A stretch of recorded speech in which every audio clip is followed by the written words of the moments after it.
And thanks to you at home for joining us this hour. Happy to have you here. Whole bunch of news today.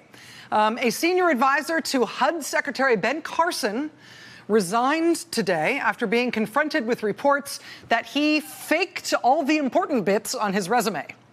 That resignation and those questions about how people get vetted to be in this administration anyway, that resignation comes amid reports today that Ben Carson may himself have lied about he and his wife being personally involved in choosing $39,000 worth of new furniture for his office at HUD.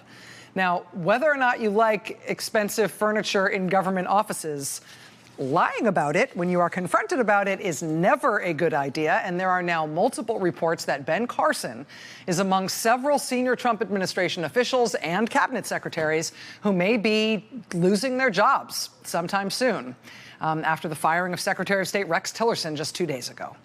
On that same subject, in that same theme, the Treasury Secretary, Stephen Mnuchin, I have been working on it. It is Steve.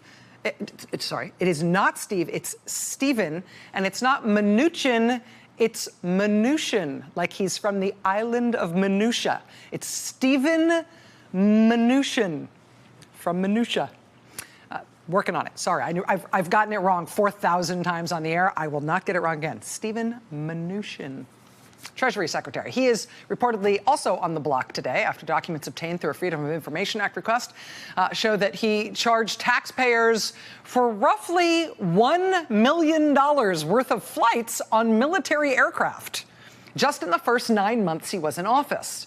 Stephen Mnuchin is not in the military. He has no military responsibilities. The Air Force, frankly, has better things to do than fly him around. And the expense is just extraordinary. Private jets themselves are very expensive. Just ask fired Health Secretary Tom Price about the cost of private jets and how that looks when you charge them to the taxpayers. But private jets are nothing compared to military flights. Military flights are really, really, really expensive, like $25,000 an hour expensive. And apparently the Treasury Secretary has been enjoying military flights as what he thought should be just a regular perk of his job. And you have been paying for it through the nose, $1 million just the first 9 months he was there.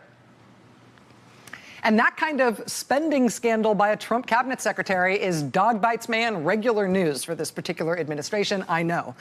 But reports like that are taking on new importance and new potential significance amid this wave of reporting and overt hinting by the president that he's enjoying firing people right now and that he's about to get rid of even more senior officials, including potentially from his cabinet. The president repeatedly saying now that he's almost got the cabinet that he wants.